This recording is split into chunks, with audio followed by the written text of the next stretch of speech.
আসসালামু আলাইকুম। বারবার আমি বলছি যে আমি কারো বিষয় নিয়ে কথা বলবো না, কিন্তু কেউ একজন সাক্ষাৎকারে আমিও পারতাম সাক্ষাৎকার দিতে। এতদিন ভাঙ্গা পড়তে পড়তে মানে দুর্বল ভাবতে ভাবতে মানুষ দিয়ে টাকা খাওয়ায় বলতেছে আমারে বলে কোন প্রবাসী 2 মাস আগে 20,000 টাকা দিছে। আমি বলে বাবা আমার কথা বললে হ্যাঁ কথা বলে এত টাকা নিছি।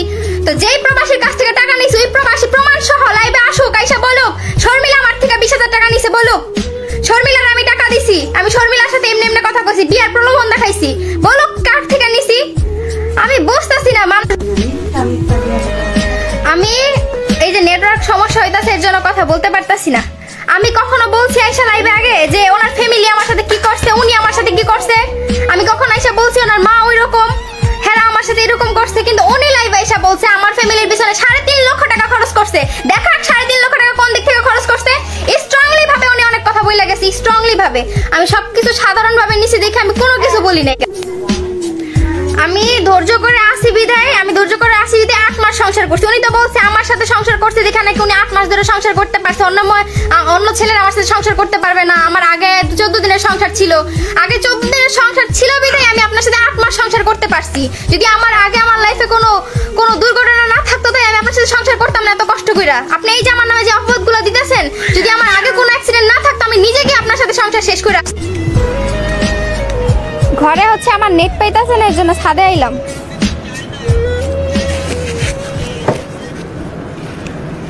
তো উনি যে সাক্ষাৎকারে আইসা আমার নামে এত এত বাজে বাজে কথাগুলো বলতাছে, আমিও তো পারতাম সাক্ষাৎকার আইতে।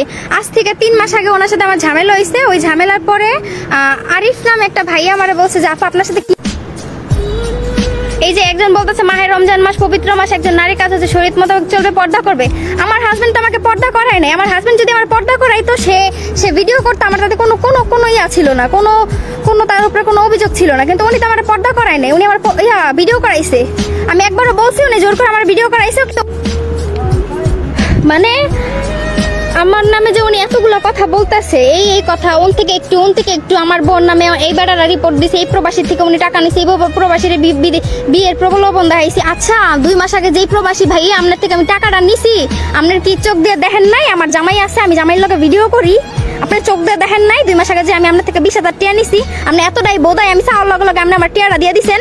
বলে কোন বেড়ার থেকে বলে 20,000 টাকা নিছি 2 মাস আগে। বেড়ারে টাকা দিয়া কথা কয় মাঝখানে আমারে ফাঁসাইতেছে, কইতাছে আমি নাকি চোর। আমি যে চুরি করছি তার প্রমাণ দিয়ে, হ্যাঁ উনি নিজে আমার ফ্যামিলি সহ আমার গাড়িতে উঠাই দিছে। তাহলে আমি চোর হইলাম কিভাবে? হ্যাঁ, আর বলতেছে নিজেদের বিষয় নিজেরা ফ্যামিলিতে যদি মিঠানোরে হইতো তাহলে উনি এইভাবে সোশ্যাল মিডিয়াতে এসে সব কথা বলতো না। আর যে বড় চরিত্র খারাপ সেই বড় তো এখনো তো উনি আমার ডিভোর্স দেয় নাই। ডিভোর্স চাইবে আমারে মানে সব সময়, হ্যাঁ বেয়াদব ছেলে আমারে উনি 8টা মাস মানসিক শারীরিক ভাবে টর্চার করতে এই পর্যন্ত নিয়ে আসে। আমি কি আইসা বলছি তার ফ্যামিলির মানুষ খারাপ, তার এটা খারাপ? আমি কিন্তু এখনো পর্যন্ত তার ফ্যামিলির বিষয়ে কোনো মন্তব্য করি নাই। কিন্তু আমার মা ওনারে এত যত্ন করলো, এত সোহাগ করলো, উনি আমার মার নামে আমার বোনের নামে এত খারাপ কথা কয় কেমনে? ওনার বিষয়ে আমার বাপ মা।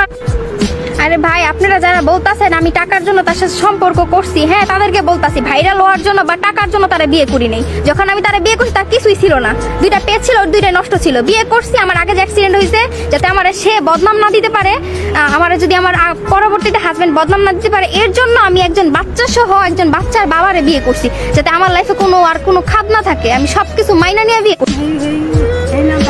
আপনারা যারা আমার খারাপ বলতেছেন বলতে থাকেন, এই খারাপটা হয়তো আমার থাকবে না বেশি দিন, কিন্তু উনি যে ভালো মানুষ না, ওই মুখোশটা আজকে হয়তো বের হবে না, কিন্তু 5 বছর পরে 10 বছর পরে ঠিকই বের হয়ে যাবে। লাইভে আমি আসতে চাইতেছি না বা ওনার বিষয়ে কথা বলতেছি না, মানুষ বলে